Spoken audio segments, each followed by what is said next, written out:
¿Sabes cuál es el sector más pujante y moderno de la Argentina? Son más de 250.000 productores en un mercado súper competitivo que producen bienes que se exportan a los 5 continentes.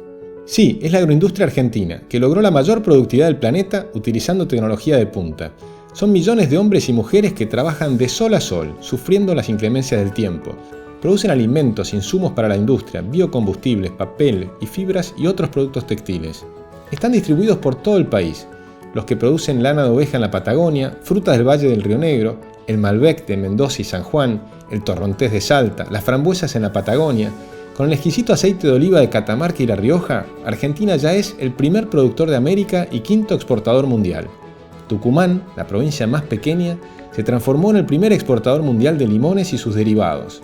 Y también somos el segundo exportador mundial de miel. Ni que hablar de las forestaciones y la yerba mate de Misiones, del polo aceitero de Rosario, que es el más moderno del mundo. Si a esto le sumamos la leche, la carne de vaca, cerdos, ovinos y pollos y los granos de la pampa húmeda y de una frontera agrícola que hoy se extiende hasta el Chaco, Argentina produce alimentos para más de 400 millones de personas. Además, con la siembra directa han logrado tener el menor impacto posible sobre el medio ambiente, minimizando el movimiento de suelo que provocaba desertificación, reduciendo el uso de insecticidas y herbicidas, conservando así el agua en épocas de sequía. Entonces, ¿por qué matamos a la gallina de los huevos de oro? Estados Unidos, Europa y Japón subsidian nuestra agroindustria. Nuestros políticos, en cambio, la castigan arrancándole más de la mitad de su producción, lo que sería suficiente para alimentar a más de 200 millones de personas. Y sin embargo, a pesar de esto, en Argentina sigue habiendo pobres y desnutridos. El campo argentino produce un 7% del PBI, con la agroindustria suma un 12% y aportan 2 de cada 3 dólares que entran al país. Las cadenas agroalimentarias dan empleo a 1 de cada 3 argentinos. Cualquier gobernante lógico premiaría el campo, pero los populistas prefieren castigarlo con impuestos e insultos.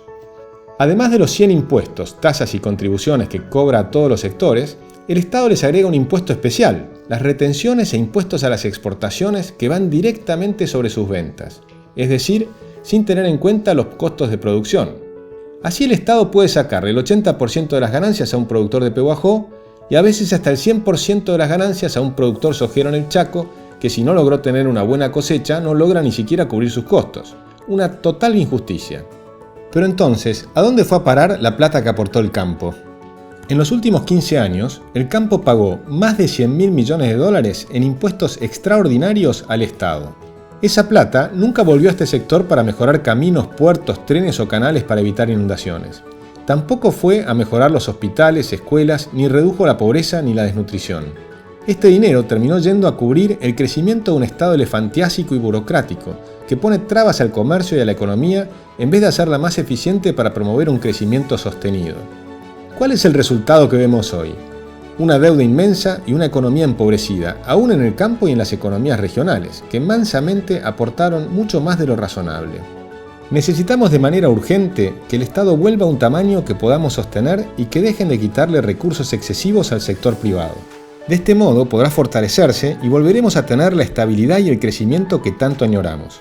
Solo así, Argentina volverá a ser próspera y sus ciudadanos podrán gozar de una mejor calidad de vida. Si amás al campo argentino y amás a la Argentina, compartí este video y sumate a Libertad y Progreso para reclamar el fin de las retenciones.